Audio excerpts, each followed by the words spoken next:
상상의 동물이기도 하고 호랑이보다 신비롭고 무서운 동물이 무엇인지 아시나요? 바로 백호입니다.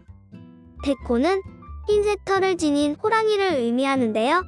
자연적으로 발생할 확률이 매우 낮아 야생에서 목격되는 경우가 엄청나게 드물다고 합니다. 백호는 특이하게 일반 호랑이보다 더 빨리 자란다고 하는군요. 백호는 태어날 때부터 일반 호랑이보다 훨씬 크고 백호가 3살 정도 되었을 때 성장을 마친 것으로 본다고 합니다. 백호는 우리나라와 아주 긴밀한 관계를 가진 동물인데요. 대한축구협회의 마스코트이기도 하며 2018 평창 동계올림픽 마스코트로 백호를 형상화한 수호랑이 만들어졌다고 합니다. 새 중에서 가장 아름다운 새를 꼽자면 공작새를 많이들 생각하실 겁니다. 동물원에 가면 꼭 있는 공작새인데요. 한국 토종인 공작새는 없지만 동물원을 비롯해서 한국에서도 일반인들이 관상하기 위해 공작새를 많이 키우고 있다고 합니다. 그리고 길고 아름다운 깃털은 수컷들만 갖고 있습니다. 수컷들은 암컷들에게 구애를 할 때 화려한 깃털을 뽐내며 매력 발산을 하곤 하죠. 서울 어린이대 공원에 가면 특이한 공작새를 보실 수 있는데요. 알록달록 공작새가 아닌 새하얀 인도백 공작을 보실 수 있습니다.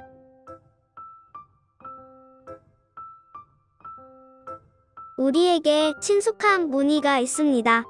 바로 레오파드죠. 이 레오파드는 표범의 무늬입니다. 우리가 알고 있는 표범 무늬는 노란색과 검은색이 섞인 무늬일 텐데요. 이런 무늬 말고 앞서 말한 백호처럼 백표범이라고 합니다. 눈표범이라고도 하고 설표라고도 하는데요.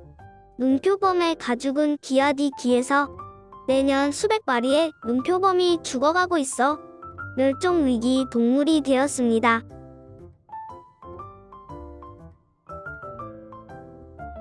일명 꽃뱀이라도 불리고 화사라고도 불리는 유혈무기라는 뱀입니다. 꽃무늬가 있는 예쁘게 생긴 뱀이라도 해서 꽃뱀이라고 이름이 붙었다고 하는데요. 국내에도 서식하고 있어 간혹 볼 수 있다고 하네요. 하지만 위험한 독사로 야산에서 유혈무기를 만난다면 건드리지 않는 게 안전하겠습니다. 물론 유혈무기뿐 아니라 다른 동물들도 마찬가지겠지만요.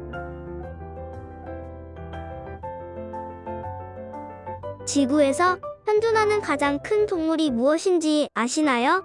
바로 대왕고래입니다. 몸 길이는 18늨 트럭만 하고 대왕고래의 심장은 승용차 크기라고 합니다. 혀 무게만 해도 코끼리와 비슷하다고 하는데요. 현존하는 가장 큰 동물이라 먹을 것도 엄청나게 먹을 것이라고 예상할 수 있지만 대왕고래의 주먹이는 아주 작은 생물인 크릴입니다. 크릴 새우를 하루에 평균 4톤씩 먹는다고 하죠.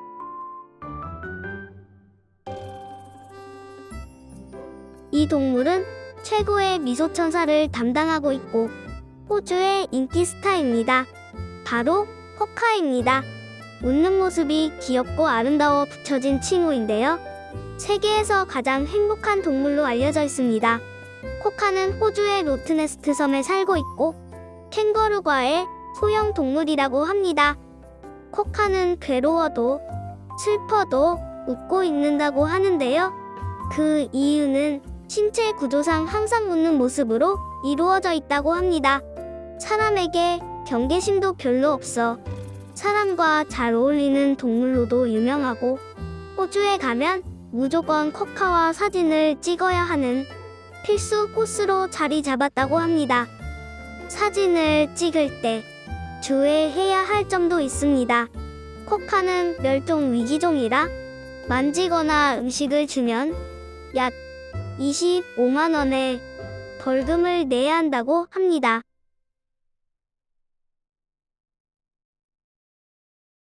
우리에게 친숙하고 만화나 실생활에서 자주 보이는 동물입니다. 귀엽게 생기기도 오묘하게 생기기도 한 레서판다입니다. 레서판다의 성격은 온순한 성격으로 흔히 알려져 있는데 직접 사육한 사육사의 말을 들어보면 인터넷에 퍼진 레서판다의 이미지를 생각하면 안 된다고 합니다. 까다롭고 사람을 잘 따르지 않는 게 실체라고 하죠. 레서판다는 곤충도 먹고 대나무도 먹고 죽순도 먹고 과일도 먹는 잡식성입니다. 먹을 건 가리지 않고 뭐든 먹는다고 하죠. 우리나라에서 레서판다를 실제로 볼 순 있습니다. 서울대공원과 에버랜드에서 볼 수 있다고 하네요. 여기서 함정은 여름에 보러 가면 실망하실 겁니다. 레서판다는 원래 히말라야 고지 등지에서 사는 동물이라 추운 날씨에 강해 겨울엔 활발하지만 우리나라처럼 여름에 덥고 습한 지역에선 약한 모습을 보여 동물원에 가면 자고 있을 겁니다.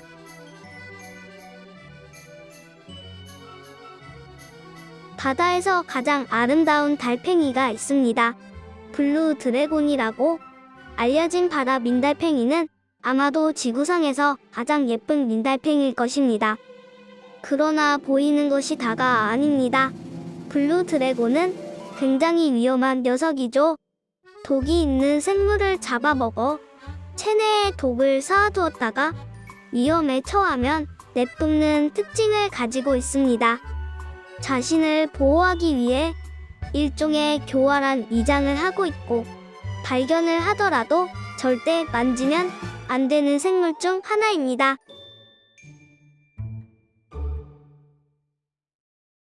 어쩌면 북극에서 가장 아름다운 동물로 꼽힐 수 있을 것 같은데요.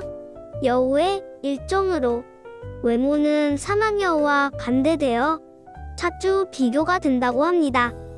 북극여우를 보면 아름다운 털을 갖고 있습니다. 이 털은 북극여우가 살아가는데 아주 많은 도움이 되죠. 털의 두께는 여우가 추운 온도에서 살아남는데 도움이 되며 흰색 털은 포식자로부터 몸을 숨기기 위해 눈과 섞이는데 도움이 된다고 합니다.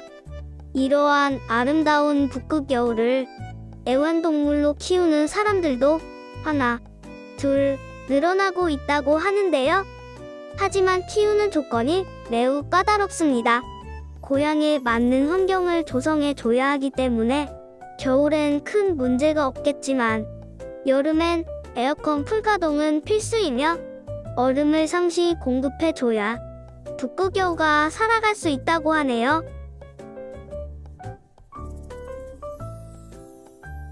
늑대 같이 생기기도 했고 생김새만 보면 너무나 무서운 맹수 같지만 시베리안 허스키는 원래 썰매견입니다. 지금은 애완견으로 키우고 있지만 시베리안 허스키를 키운다면 조금 고생을 해야 할지도 모르겠습니다. 기본적으로 덩치가 매우 크고 험하게 노는 것을 좋아한다고 합니다.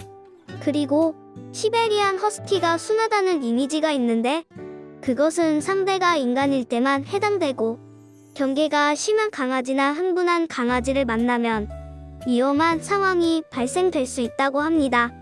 시베리안 허스키의 매력을 꼽자면 매혹적인 눈을 얘기하지 않을 수 없습니다.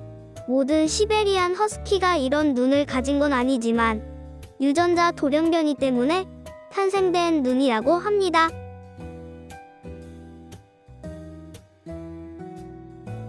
카멜레온 중 단연 아름다운 카멜레온으로 꼽히는 텐더 카멜레온입니다. 광범위한 색상으로 지구에서 가장 아름다운 동물 중 하나입니다.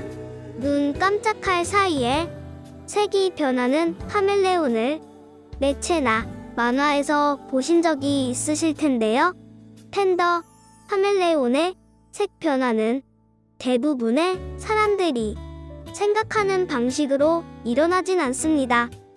카멜레온은 의사소통과 감정 표현을 포함하여 다양한 이유로 색을 바꾸곤 하죠. 때때론 서식지에 잘 섞이기 위해 능력을 사용하기도 한다고 합니다.